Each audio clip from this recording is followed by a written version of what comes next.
Pues muchas gracias por estar aquí en el último día.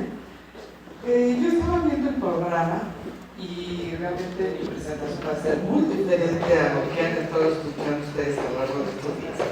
Pero es un tema muy interesante que he trabajado en los últimos 20 años y cada día me he estado enfocando al estudio de los alimentos mexicanos. Entonces vamos a ver.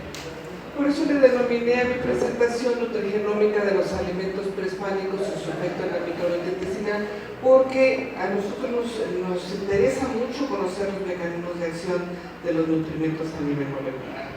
¿Para qué? Para darle un valor agregado a nuestros alimentos mexicanos. Entonces vamos a ver esta evolución de la nutrición. Yo creo que lo que más se conoce en México es la nutrición tradicional. ¿Cuánta obesidad hay? ¿Cuánta desnutrición hay? Sin embargo, cuando la biología molecular llegó a los laboratorios de nutrición, se empezó a crear esta área que es la nutrición molecular. Posteriormente, ya con las definiciones del doctor Ordovás, ya esta nutrición molecular se dividió en dos áreas muy importantes, que es la nutrigenómica y la nutrigenética, con el objeto de alcanzar una nutrición individualizada. En los últimos años nosotros hemos estado desarrollando combinaciones de alimentos funcionales y ahora también empezamos con la combinación de alimentos tradicionales con el objeto era originalmente de alcanzar la nutrición relacional. Ahora mi meta es de regreso a la dieta prehispánica, pero ahorita vamos a ir viendo por qué. En el transcurso de esta evolución de la nutrición, se han ido incorporando diferentes conceptos como alimentos funcionales, prebiótico, microbiota. Entonces, a lo largo de mi presentación, yo les voy a estar dando estas definiciones de estos conceptos. Primero vamos a ver qué es la nutrigenómica. Vean ustedes que la genómica nutricional se divide en dos áreas principales, nutrigenómica y nutrigenética.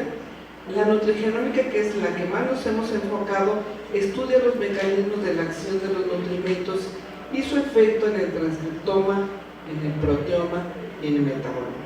Y la nutrigenética estudia cómo las pequeñas variaciones en nuestro genoma hacen que nosotros respondamos de diferente manera a los nutrimentos. Si yo les diera a ustedes una dieta, unos me van a decir que les caen mal unos alimentos, que no los toleran. Y esto es principalmente que tenemos pequeñas variaciones en nuestro genoma. Tenemos alrededor de 25.000 genes y como 3 millones de pequeñas variaciones en nuestro genoma. Y esas pequeñas variaciones hacen que nosotros absorbamos, utilicemos, inclusive que la tolerancia y el requerimiento a los nutrimentos sea diferente. Vean ustedes que cómo saber si un alimento tiene un efecto en la salud. ¿Cuántas veces hemos escuchado que nos dicen este alimento le cura del cáncer, el próstata, el riñón y todo? Realmente los alimentos no curan enfermedades, nos ayudan a prevenir enfermedades y también el control de las enfermedades. Pero ¿cómo puedo decir yo eso? Vean ustedes que todo lo que desayunamos, comemos o cenamos va a entrar a la célula. Y estos nutrimentos, vitaminas, glucosa, colesterol, va a ser sensado por factores de transcripción que desde el punto de vista de nutrición son los sensores de los alimentos en el interior de la célula. Y estos factores de transcripción se van a unir a regiones muy específicas de todo nuestro DNA y van a estar activando o reprimiendo muchos genes. Y esto es lo que nos va a ocasionar un equilibrio entre la salud y la enfermedad. Ahora, ¿cómo puedo yo estudiar, cómo saber si un alimento tiene un efecto benéfico por la salud? Ya tenemos muchas evidencias, ya hay muchas regulaciones que nos piden que tengamos evidencia científica, esto es muy importante, estudios in vitro, estudios en animales y estudios clínicos. Aquí en los estudios in vitro pues, se cultivan células, diferentes tipos de células, hepatocitos, adipocitos, y los cultivamos con algún nutrimento o algún alimento y vemos qué efecto tiene. Sin embargo, en este punto no podemos decir todavía del efecto benéfico de un alimento, sino lo que le sigue es el estudio en animales. ¿Por qué la nutrigenómica se estudia en animales? Porque ahí yo puedo ver el efecto de un nutrimento en el cerebro, en el hígado, en el tejido adiposo, en el músculo. Esto obviamente no lo puedo hacer en humanos, por eso los estudios en animales son muy importantes para nosotros. Y el siguiente paso son los estudios clínicos. Yo, para decir que un alimento tiene un efecto benéfico por la salud, tengo que llegar hasta este punto, hasta los estudios clínicos controlados, doble ciego, con placebo, como nos los piden las regulaciones, para que yo pueda decir que un alimento tiene un efecto en la salud. Ahora, ¿cómo estudiar un alimento? Les aseguro que todos han comido el nopal, pero generalmente poco sabemos del nopal. ¿Por qué? Porque el nopal solamente se conoce en México. Cuando yo me iba a la literatura internacional, mi nopal no aparecía. ¿Por qué? Porque, como les comento, solamente se come en México, pero no lo puedo comparar con otro alimento, no sé qué tan bueno es con respecto a los otros alimentos, porque no hay mucha información en la literatura. Entonces empezamos a ver que, vean, el nopal es un alimento muy interesante, solamente aporta 27 kilocalorías por 100 gramos, tiene ácidos fenólicos, flavonoides, vitamina A, vitamina C, fibra soluble y fibra insoluble. ¿Qué les diría este alimento? Estúdienlo. ¿Qué puedo tener? Pues vean ustedes aquí que tenemos la fibra soluble, que me puede, y la fibra insoluble, que me puede decir, puedo tener un efecto prebiótico. Entonces, vamos a estudiar eso. Y también, ¿qué nos dicen todos estos grupos hidroxilos que tienen los ácidos fenólicos, los flavonoides, la vitamina A o la vitamina C? Probablemente tengo actividad antioxidante. Entonces, siempre mi investigación va a ser contestándome todas las preguntas que me hago sobre los alimentos. Entonces vamos a ver, aquí esta tabla es muy interesante, me gusta mucho, porque empezamos a medir la actividad antioxidante del nopal. Necesitamos unos grupos controles, que son el té verde y el café, que sabemos que tienen alta actividad antioxidante. Pero vean ustedes que ya hay alimentos mexicanos como la vainilla, el cacao, el chocolate, el chapaneco, el nopal, que tienen muy buena actividad antioxidante. ¿Por qué es importante la actividad antioxidante? Porque nosotros constantemente, con la contaminación, el ejercicio excesivo, el fumar, enfermedades, vamos a estar liberando especies reactivas de oxígeno, y nuestro cuerpo tiene sistemas antioxidantes que van a atrapar estas especies reactivas de oxígeno. Sin embargo, a veces no pueden estos sistemas antioxidantes en nuestros cuerpos, y por eso los debemos de consumir, por eso debemos de consumir antioxidantes. Y vean ustedes aquí que estos alimentos mexicanos tienen mayor actividad antioxidante que, por ejemplo, un chocolate suizo o la zarzamora, que nos decían que los frutos rojos tenían bastante actividad antioxidante. Entonces estamos viendo que nuestros alimentos mexicanos tienen mayor actividad antioxidante que los que nos habían dicho, y que nos lo sacan y que los vemos en la literatura, sí, porque no hay suficiente información sobre los alimentos mexicanos. Otra cosa que nos llamó mucho la atención, aquí hicimos, como les comento, muchos estudios los tenemos que hacer en animales, porque queremos ver el efecto en el hígado, en el tejido adiposo, etcétera, etcétera. Entonces aquí estudiamos el efecto de la dieta tradicional mexicana. Aquí utilizamos varios alimentos: el frijol, el maíz, jitomate, pepita de calabaza, semilla de chile y nopal. Y medimos la actividad antioxidante, y vean ustedes que probablemente nuestros antepasados comían más antioxidantes que los que estamos comiendo actualmente, aproximadamente 10 veces más antioxidantes que lo que estamos comiendo. Una dieta alta en grasa saturada, vean la actividad antioxidante, mientras que la dieta tradicional mexicana pues tiene 10 veces más actividad antioxidante. Ahora, ¿qué me decía más la estructura del nopal? Tengo polifenoles, todos esos compuestos químicos que tienen grupos hidroxilo. Entonces, los polifenoles son compuestos muy interesantes, porque tienen actividad antioxidante o tienen compuestos en muy pequeñas concentraciones que tienen un efecto benéfico para la salud. Entonces vimos aquí el nopal crudo, al vapor, enjuagado, después al vapor por 10 minutos, 15, 20, 25. Aquí lo que encontramos es que sí tiene polifenoles, pero vean que un ligero calentamiento aumenta la disponibilidad de estos polifenoles, pero si yo lo caliento mucho, empieza a disminuir. Esto es muy importante. En México sobrecalentamos los alimentos, los sobrecocinamos. Entonces el nopal no se debe de calentar por más de 10 minutos para conservar estos polifenoles. Y vean que lo mismo pasa con la vitamina C. El nopal en crudo tiene una adecuada cantidad de vitamina C, que inclusive cubre el 25% de la recomendación de vitamina C. Por eso ustedes se pueden consumir su licuadito en la mañana con 1 o 2 nopalitos, porque tienen la vitamina C, tienen los polifenoles y tienen la fibra soluble en insoluble. Y vean ustedes también, el nopal crudo tiene una buena cantidad de vitamina C. Si yo lo cuajo, empieza a perder esta vitamina C. Si yo lo cocino 10 minutos, empieza a perder, pero si yo lo cozo más de 25 minutos, se empieza a perder más esta vitamina C. Ahora, como les decía, empezamos a ver qué hacía el nopal. Yo veía la parte histórica, veía que el nopal se usaba para todo. Se utilizaba desde para una cruda hasta para dolores de parto. No es porque el nopal sea maravilloso, sino era lo único que había. Después de las cosechas de maíz y frijol, lo único que quedaba es el nopal. Entonces la gente los tenía en sus patios traseros y los utilizaban para todo, pero realmente los alimentos no tienen tantas propiedades. Entonces lo que queríamos ver es conocer más al nopal, ver qué genes regulaba y realmente saber qué efecto tenía sobre la salud. Aquí lo primero que hicimos, ¿por qué el consumo de nopal disminuye los triglicéridos en la ganancia de peso? Entonces lo que empezamos a ver aquí es que este es un modelo de obesidad. Vean ustedes, este factor de transcripción regula la síntesis de ácidos grasos y es el responsable de que nos aumenten los triglicéridos. Vean que cuando yo consumo una dieta alta en grasa saturada y azúcar, me aumenta mucho ese RBP1, pero cuando yo incluyo el nopal en la dieta, empieza a bajar, y cuando yo como bien y además añado el nopal en la dieta, todavía baja más este factor de transcripción, ese RBP1. También una de las enzimas que está regulada por este factor disminuye considerablemente, y por otro lado aumenta este factor de transcripción PPAR-alfa que se encarga de la oxidación de ácidos grasos.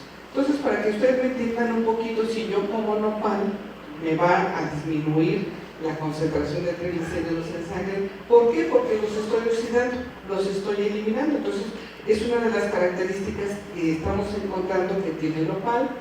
Por otra parte, el consumo de nopal disminuye los marcadores de inflamación. Esto es bien interesante. Nunca se había demostrado que el nopal podía tener estos efectos. Entonces medimos la leptina, que es una hormona que se encarga de la regulación de la grasa corporal. Vean cómo disminuye con el nopal. La adiponectina, que es una citocina antiinflamatoria, empieza a aumentar también, que eso queremos que esté alta, y si yo como bien y le añado nopal, empieza a aumentar más hasta la adiponectina, y TNF-alfa, que es una citocina inflamatoria, empieza a disminuir con el nopal. Acuérdense que solamente estoy estudiando, lo interesante de la nutrigenómica es que ustedes pueden estudiar el efecto de un nutrimento precisamente, o de un alimento. Entonces vemos que con un alimento empieza a bajar esta citocina inflamatoria, y si como bien y le añado nopal a mi dieta, todavía baja más. Ahora, una de mis preguntas era, ¿yo puedo considerar al nopal prebiótico? Entonces vamos a ver, ¿qué es un prebiótico? Un prebiótico son hidratos de carbono no digeribles que inducen el crecimiento y actividad de microorganismos comensales. Y además la regulación dice que contribuyen al bienestar del cuerpo. ¿Esto qué quiere decir? Ustedes saben que tenemos bacterias en nuestro intestino, y que generalmente siempre las bacterias las asociamos con alguna enfermedad. Sin embargo, ya sabemos que tenemos bacterias benéficas también en el intestino. ¿Y cómo vamos a mantener esas bacterias benéficas? Comiendo estos hidratos de carbono no digeribles. ¿Cuáles son estos hidratos de carbono? ¿En qué alimentos están? Ven ustedes que están en la zanahoria, el aguacate, el ajo que tiene inulina, igual la cebolla, los nopales, los frijoles, el plátano verde, la jícama. ¿Por qué hago énfasis en el plátano verde? Generalmente, mientras no estén tan maduras las frutas, van a tener estos hidratos de carbono muy complejos, y Las bacterias que tenemos en nuestro intestino, todas estas bacterias, les gusta estar rompiendo todos estos hidratos de carbono complejos. Y voy a estimular que tenga yo una microbiota benéfica para la salud. Tienen que comer más frijoles. La población mexicana ha disminuido el consumo de frijol y van a ver más adelante que tiene un efecto muy importante en la microbiota intestinal. Vean también que todos los alimentos, las sopas, por ejemplo, los italianos consumen las pastas al dente. ¿Por qué? Porque también tiene hidratos de carbono complejos que no están totalmente cocido. Ya cuando nosotros nos consumimos una sopa o una pasta que está muy cocida, ya lo que vamos a estar consumiendo son azúcares simples. Por eso también el plátano, cuando ya lo consumimos, cuando está cafecito, lo que está es más dulce, porque ya estamos consumiendo más azúcares simples. Ahora, ¿qué es la microbiota? La microbiota, como les decía yo, son las bacterias que están en el intestino. Vean ustedes que la microbiota se refiere a la población de microorganismos que coloniza un medio ambiente específico. Entonces tenemos microbiota nasal, oral, en la piel. Ahorita estamos haciendo un estudio en pacientes que tienen cáncer de piel y estamos aislando la microbiota. También estudiamos la gastrointestinal y esta es de la que vamos a hablar porque esta es la que se ve afectada por lo que comemos y también tenemos microbiota urogenital. ¿Por qué es importante la microbiota en la nutrición? Fíjense que a pesar de que tenemos de 20 a 25 mil genes, tenemos muchos genes, pero muy pocos codifican para estas enzimas para degradar los hidratos de carbono que estamos consumiendo en las leguminosas, en las frutas, en las verduras. Entonces, ¿qué es lo que pasa? Vean que aquí está nuestro intestino y aquí viven aproximadamente 1000 especies bacterianas y cada una de las bacterias va a tener una función específica. Si yo consumo mi plátano verde, vean que las bacterias van a hacer estos cortes muy específicos y entonces voy a mantener saludables a estas bacterias y voy a prevenir que crezcan las bacterias malas. Por eso es importante que comamos adecuadamente. Ahora, ¿cómo es que las bacterias van a cortar todos esos hidratos de carbono de nuestras leguminosas, de las frutas y de las verduras? Ven ustedes que aquí está nuestro intestino. Aquí en el intestino van a haber miles de especies, miles de bacterias. Tenemos aproximadamente 3 millones de especies. Se dice que la microbiota intestinal pesa en nuestro cuerpo aproximadamente 2 kilos. Imagínense la cantidad de bacterias que tenemos. Así es que si ustedes suben 2 kilitos, ya saben que es por su microbiota intestinal. Vean que estas bacterias van a tener en su DNA varios genes que codifican para enzimas que degradan todos estos hidratos de carbono. Entonces, cuando ustedes se comen su manzanita, sus frijoles, sus ejotes o sus habas, tienen todas estas estructuras muy complejas y que las bacterias se van a estar encargando de romper todas estas estructuras para formar ácidos grasos de cadena corta. Esta es una revisión que acabamos de publicar hace como 2 semanas, cómo la dieta regula la microbiota intestinal, y si me mandan un correo con mucho gusto se los mando, o también está de libre acceso. Ahora, fíjense que la parte de la microbiota ha sido un poco complicada porque es una metodología cara y además el análisis es complicado, entonces todos los jóvenes se dedican ahora mucho a la parte de la informática. A mí me costó un poco de trabajo entender estas gráficas, pero vean qué es lo que nos dice esta gráfica. Nos habla de la alfa diversidad. Cuando yo como adecuadamente, voy a tener más diversidad de bacterias. Eso es muy bueno, yo quiero que tengamos diferentes tipos de bacterias. Pero ¿qué pasa cuando yo como una dieta alta en grasa saturada y azúcar? Esta diversidad se va a bajar. Esto no es bueno, porque no voy a tener todas estas bacterias benéficas para la salud. Y vean que cuando yo añado el nopal, solamente un nopal a la dieta, empieza a aumentar la diversidad. Probablemente esto es debido a la fibra soluble e insoluble que tiene el nopal y también a la presencia de los polifenoles. Estas gráficas de componentes principales lo que nos dicen qué tan similares o disimilares son las microbiotas. Vean ustedes que este es nuestro grupo control, el que comió bien, que se portó bien y todos los animalitos se portan bien, los humanos no tanto, pero cuando hacemos los estudios clínicos en el instituto nos cuesta un poco de trabajo porque la persona puede tener obesidad tipo 1 y nos dice, ¿qué casi no come? Entonces, realmente la gente no nos dice lo que está comiendo, y con los animalitos, como aquí los tenemos en sus jaulitas metabólicas, comen todo lo que les damos y por eso se ven muy agrupados. Pero vean que la microbiota del grupo control es muy diferente de la microbiota de los animales que fueron alimentados con una dieta alta en grasa saturada y azúcar. Y esto lo vemos también en los humanos. Pero que vean ustedes que cuando le añadimos el nopal en la dieta, la microbiota ya se empieza a parecer a la del grupo control. Todavía no es similar los alimentos, un alimento no puede hacer milagros, pero empieza a modificar nuestra microbiota intestinal. Ahora, vean ustedes que México tiene graves problemas de obesidad, pero acabo de leer ayer que ya Chile los está ganando, es el primer lugar, sigue México y Estados Unidos. Pero vean que cuando hay presencia de obesidad, diabetes o dietas altas en grasa saturada, va a haber un desequilibrio en la microbiota intestinal, y lo que vemos en las personas aquí en México es que tienen algún tipo de bacterias, tienen en su pared celular un lipopolisacárido. Al haber más bacterias gram negativas, este lipopolisacárido entra a través de nuestro intestino y empieza a ocasionar una inflamación de bajo grado que va a afectar mi hígado, el tejido adiposo y mi músculo también. Entonces este es un indicador de una inflamación de bajo grado. Entonces medimos este lipopolisacárido en el suero y vean que los que comemos bien tenemos el lipopolisacárido bajo, pero vean que cuando yo consumo una dieta alta en grasa saturada y azúcar, vean cómo de casi 0,20 nanogramos podría tener por mililitro el lipopolisacárido, cómo sube 5,000. Y esto es lo que vemos en las personas que tienen sobrepeso, obesidad, síndrome metabólico y diabetes. Pero vean que cuando yo consumo nopal empieza a bajar esta inflamación de bajo grado.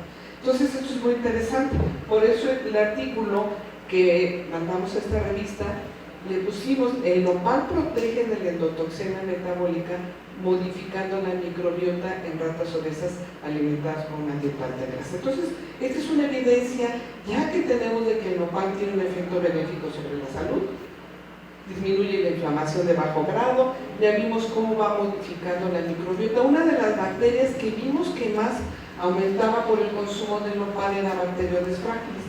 ¿Por qué es importante esta Bacteroides fragilis? Porque nos ayuda a mantener la integridad de la barrera epitelial, la integridad de nuestro intestino. Entonces, vean, esto ocasiona que disminuye este lipopolisacárido, disminuyan algunas citocinas inflamatorias, que disminuyen también la intolerancia a la glucosa y los triglicéridos, y que me disminuyen la inflamación en el hígado, en el tejido adiposo y en el cerebro, muy importantemente en el cerebro. Vean que durante la obesidad aproximadamente el 70% de las personas que tienen obesidad tienen hígado graso. Entonces por eso debemos de ir incluyendo alimentos más saludables para disminuir la formación de hígado graso.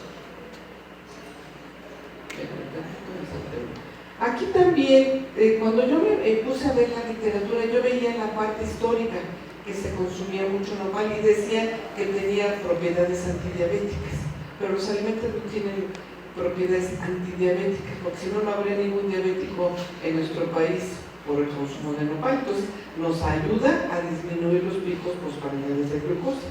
Vean ustedes que aquí está nuestro grupo de dieta alta en grasa saturada, pero los que consumieron nopal o la dieta normal con el nopal disminuye significativamente los picos postprandiales de glucosa, nos disminuyen los triglicéridos y nos disminuyen también el colesterol.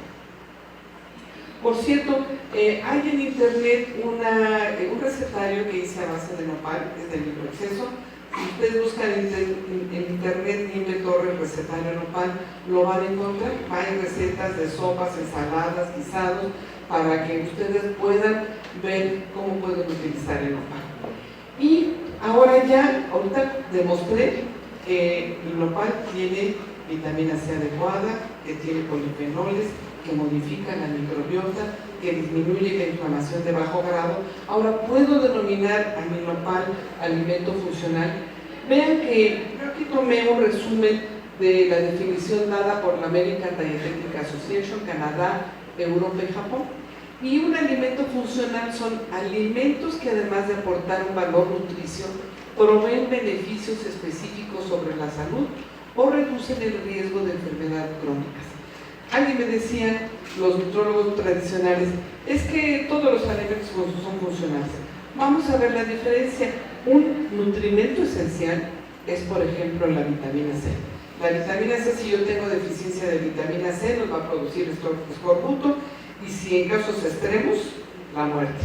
Pero, por ejemplo, aquí tenemos a la soya, que la podemos o no la podemos comer, pero tenemos suficiente evidencia científica que nos demuestra que tiene un efecto benéfico sobre la salud y por eso se le denomina un alimento funcional.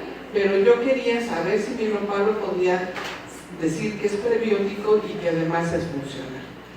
Entonces, lo primero que les decía, que yo veía en la literatura que tenía un efecto antidiabético, pero eso no podía ser. Entonces, medimos el índice glucémico e insulinémico del nopal.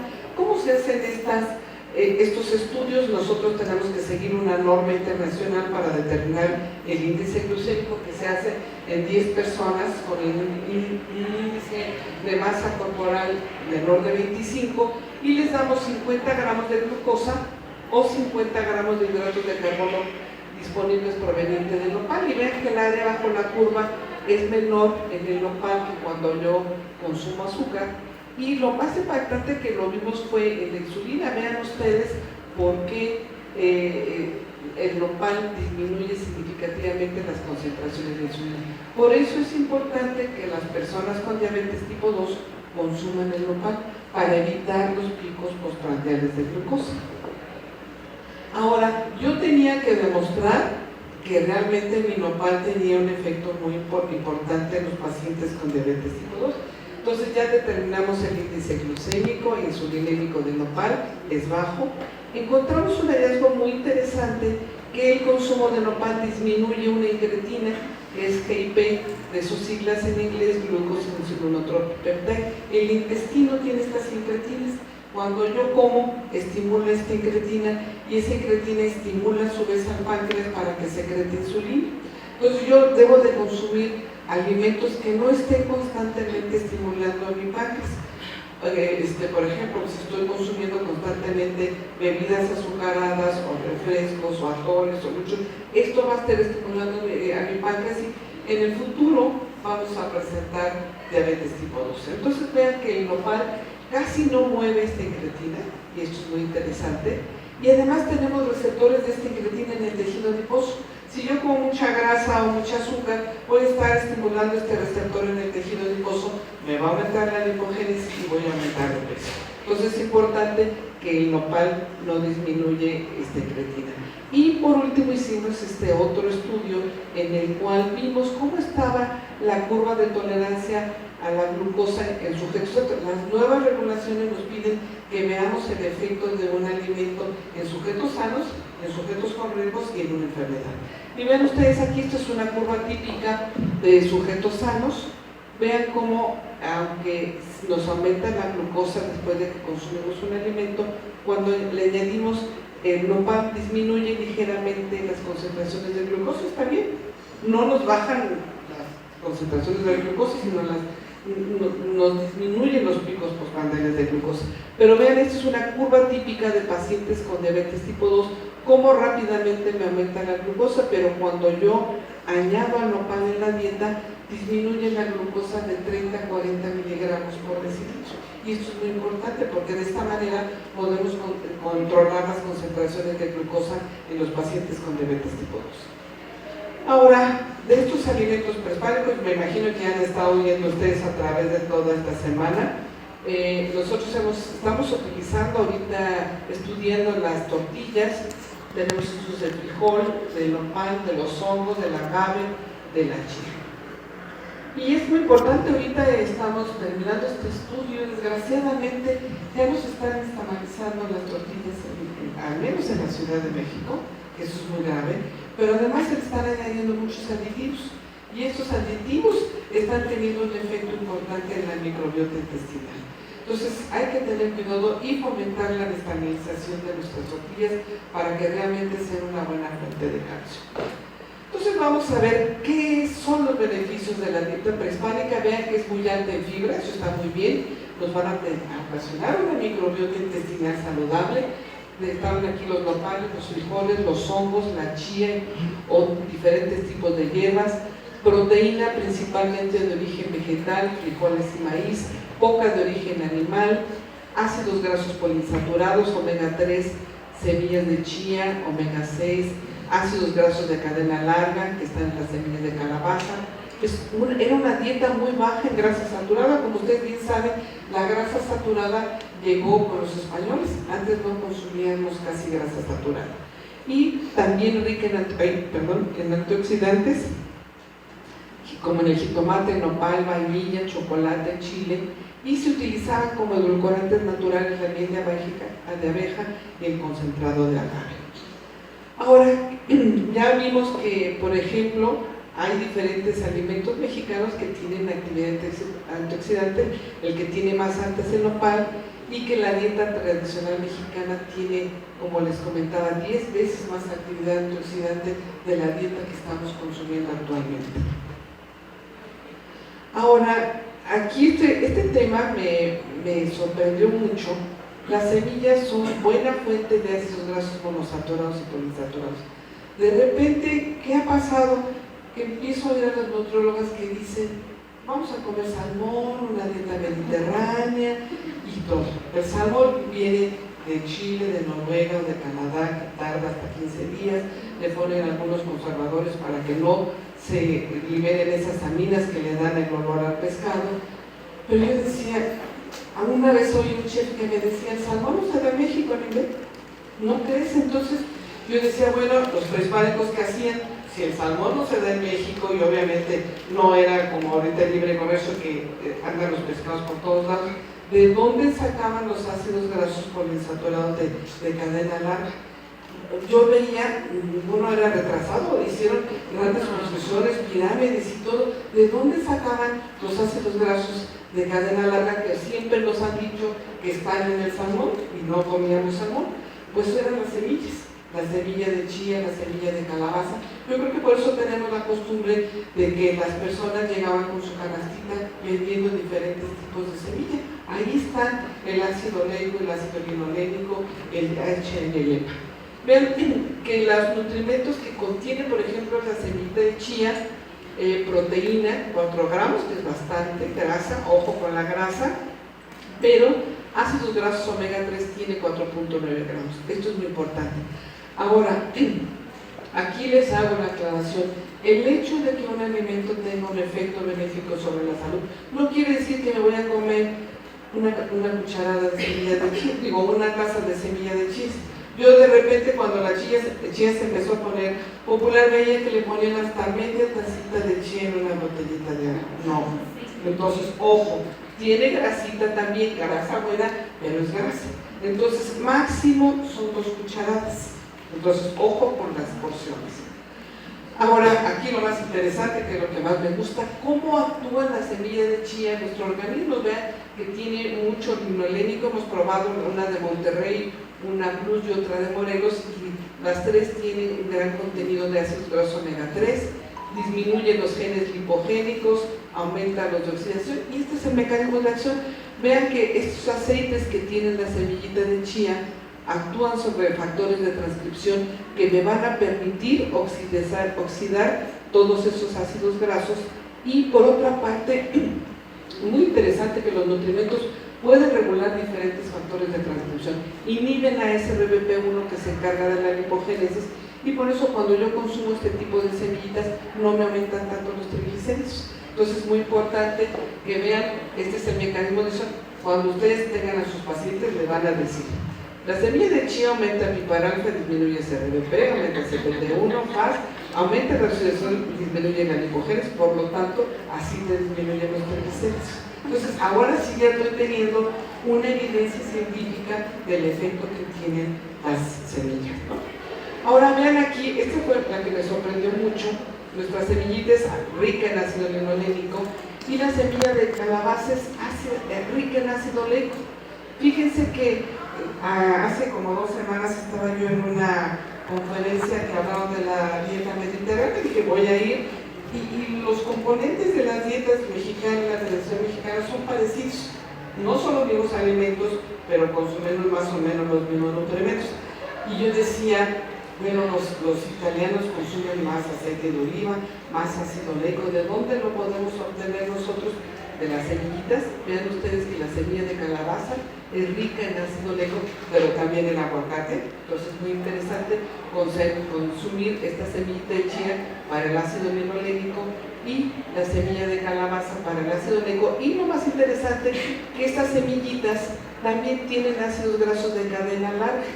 Vean que obviamente los salmones tienen más omegas DHA y EPA con respecto a las semillitas de calabaza, pero nuestro cerebro requiere poquito, de 2.4 a 3.8 miligramos por día. Entonces podemos suplir el salmón por estas semillitas. Claro, es más rico el salmón, pero si no, podemos consumir nuestras semillitas de chía. Ahora, el frijol. Vean, yo estoy muy orgullosa de mi cosecha de ahora de frijol, de este verano. Tengo mis frijolitos negros y yo ni sabía que se daban de esta vainita porque apenas estoy excursionando en esta parte de los cultivos. Aquí están las vainitas y ya después que se secan, las pelamos y salen nuestros frijolitos. Y vean que también el frijol es una leguminosa. Esto es muy interesante. Los frijoles contienen almidones resistentes. ¿Qué quiere decir estos? Que son resistentes a la digestión. Entonces vean que cuando yo me consumo mis frijoles, estos no se van a digerir aquí bien en el estómago, sino que se van a empezar aquí a degradar en el colon. Por eso tiene un efecto muy importante en la microbiota intestinal. Por eso debemos de consumir frijoles. Acuérdense que son buena fuente de proteína y además son buena fuente de fibra. Por eso, y hemos estudiado más es el frijol negro, ¿no? Vean ustedes que los frijoles son ricos en fibra. Una taza de frijoles contiene aproximadamente 15 gramos de fibra y la cáscara del frijol contiene flavonoides que nos van a ayudar a disminuir el colesterol y además tienen un índice glucémico bajo. Entonces por eso hay que comer nuestros frijoles.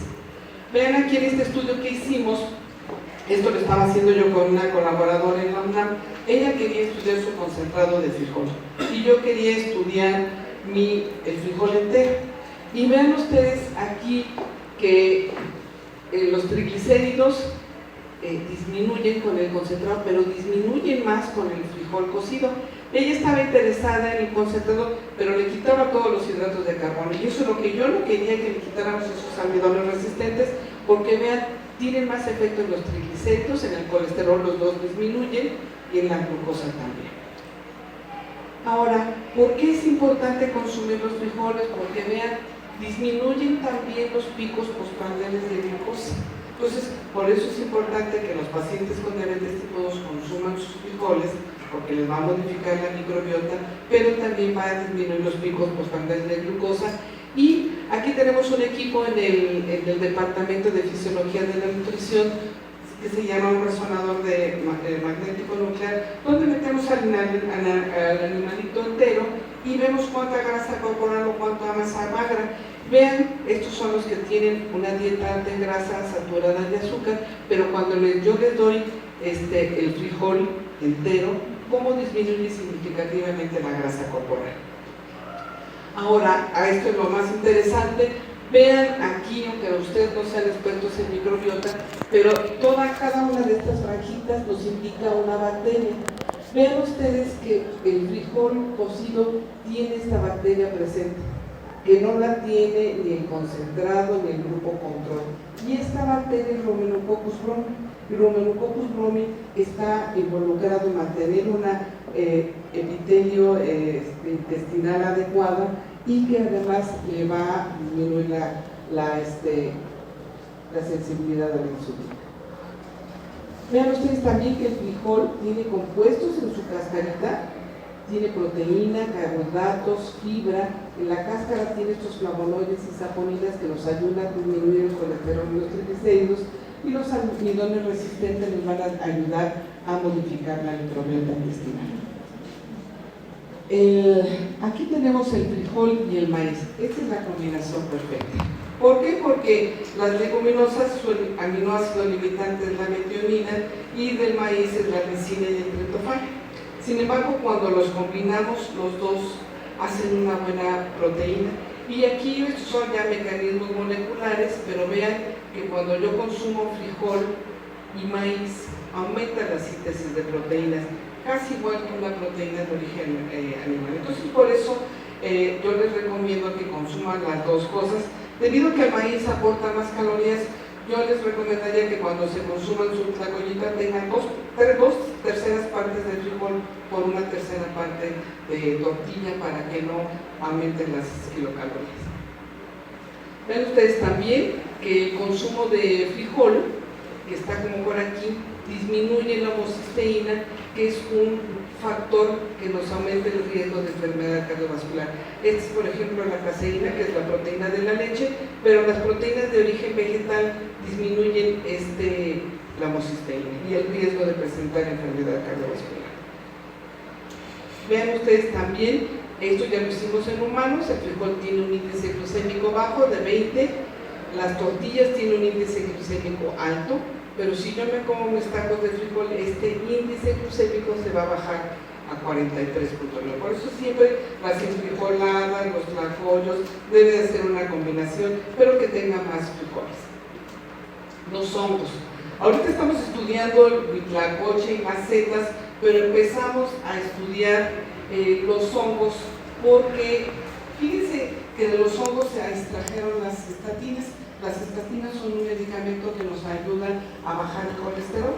Entonces dijimos, bueno, ¿por qué no estudiar los hongos y a ver si los hongos disminuyen el colesterol? Entonces, ya con las nuevas tecnologías de espectrometría de masa, podemos saber qué compuestos tienen los diferentes hongos. Tienen ácidos nucleicos, vitaminas, proteínas, polisacáridos, lípidos, péptidos, terpenos, estos son muy importantes, y esteroides. Entonces, vean ustedes, aquí empezamos con Ganoderma lúcido, hicimos una colaboración con el Colegio de Posgrados de aquí de Puebla y encontramos que estos hongos, no sé si ustedes los han visto, se crecen en los troncos de los árboles. Este es un Ganoderma lúcido, yo estaba muy emocionada porque nació en un arbolito que tengo en la casa. Y vean ustedes aquí que tiene ergosterol, beta-glucanos y ácido ganodénico que nos modifican también la microbiota intestinal. Ahora, vean ustedes acá, estos fueron animalitos que consumieron la dieta control, les dimos una dieta alta en grasa con colesterol para ver si los hongos tenían un efecto hipocolesterolémico. Aquí utilizamos la simvastatina, que es una estatina que se nos da para bajar el colesterol. Baja el colesterol, pero vean con este extracto de hongos que probamos cómo baja más el colesterol. Aquí tenemos los valores de colesterol total. Vean, en este modelo de hipercolesterolemia tiene 110 y con el consumo de este extracto empieza a bajar a 88.8. También vemos que los hongos modifican la microbiota, aumentan las bifidobacterias, Akkermansia mucinífila, que es una bacteria muy interesante. Los lactobacilos también aumentan. Y ya ahorita ya empezamos, acabamos la semana pasada, les voy a mostrar unos resultados preliminares. Vean ustedes que el huitlacoche, que obviamente no se ha estudiado en otra parte del mundo, tiene bastante actividad antioxidante, que las setas también tienen bastante actividad antioxidante, pero vean que tanto el huitlacoche como las setas nos disminuyen significativamente el colesterol. Entonces, pueden incluir ustedes sus quesadillitas de nopales con setas o frijolitos para disminuir el colesterol. ¿Qué edulcorante debemos de consumir? Acuérdense que tenemos graves problemas de salud, tenemos un proyecto muy grande de edulcorantes en el instituto y lo que hicimos aquí fue, podemos utilizar el concentrado de aguamiel que disminuye las anormalidades relacionadas con la obesidad, vean que disminuye los picos postprandiales de glucosa, pero también la miel es muy interesante. Recuerden que México es el principal exportador de mieles a Europa, principalmente a Alemania. Desgraciadamente el 95% de las mieles son adulteradas, pero tenemos excelentes mieles Y una de las cosas que encontramos es que la miel tiene muy poquita sacarosa, solamente tiene 1% de sacarosa. Por ejemplo, el azúcar de mesa es 100% sacarosa. Entonces, vemos que la ausencia de sacarosa es un edulcorante más nutritivo y además evita también los picos postprandiales de glucosa. También tiene actividad bactericida, actividad antioxidante y actividad antiinflamatoria. Vean ustedes cómo aumenta la actividad antioxidante con la miel mantequilla y la miel melipona con respecto al jarabe caro. Yo me acuerdo que de chiquita nos decían que el jarabe caro es la miel, pero realmente es un jarabe alto en fructosa. Por favor, no se lo den a los niños, porque realmente es pura azúcar. Y vean ustedes la actividad antioxidante de las mieles, cómo disminuye el lipopolisacárido, que acuérdense que nos habla de inflamación, cómo disminuye.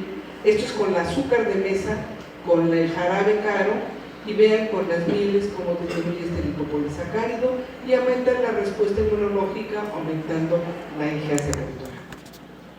Bien, me están presionando con el tiempo, pero vamos a ver. Vean, si yo consumo mucha azúcar en mi dieta, me van a aumentar los triglicéridos. Si yo consumo sucralosa, que es la esplenda, también me va a aumentar los triglicéridos.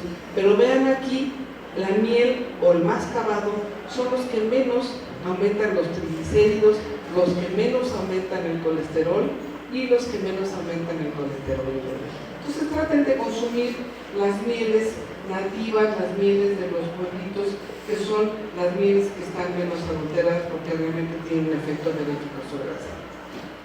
Este es un resumen de lo que hemos visto del efecto benéfico de una combinación de alimentos de la dieta prehispánica. Ya sabemos su mecanismo de acción a nivel molecular, su efecto en la microbiota, mejora la funcionalidad del adipocito, disminuye el estrés oxidativo, disminuye la estatosis hepática, mejora el equilibrio de la microbiota intestinal y disminuye la endotoxina metabólica. Entonces, ¿cuáles son mis recomendaciones? Consuman alimentos mexicanos. Ahorita les voy a presentar mi inicios de acuarela, pero la hice a propósito para que vean todos los alimentos que debemos de consumir. Vean ustedes aquí, tenemos durazno, la cebolla, iba a ser una guayaba, pero me equivoqué, quedó como limón, pero vean aquí los plátanos, la papaya, las tunas, las leguminosas, las guayabas, la manzana, las peras, los mangos, el mamey, los higos, las lentejas. Todos esos alimentos, tenemos una riqueza de alimentos ricos en fibra. Por favor, consuman este tipo de alimentos. Entonces nos regresamos al anterior. Ven aquí, es comer más antioxidantes, prebióticos, proteínas basadas en origen vegetal, fibra soluble, alimentos funcionales, alimentos con un índice glucémico bajo y mayor consumo de ácidos omega 3. Entonces creo que eso es todo. Así mis conclusiones. Con la ayuda de la nutrigenómica en la microbiota se podrán conocer los mecanismos de acción a nivel molecular de los diferentes alimentos mexicanos y su efecto en la modulación de la microbiota intestinal, con el objetivo de darle un valor agregado a los alimentos mexicanos y conocer sus efectos benéficos para la salud. Yo creo que eso es muy importante, que tengamos más investigación sobre nuestros alimentos mexicanos. Y ya por último, creo que tengo que dar las gracias a CONACYT, porque sin sus apoyos no podríamos hacer esta investigación aquí en México, y a todo nuestro grupo de colaboración, del doctor Tobar, que además es mi esposo, y a todos los estudiantes de posgrado que han estado pasando por nuestro departamento. Muchas gracias por su atención.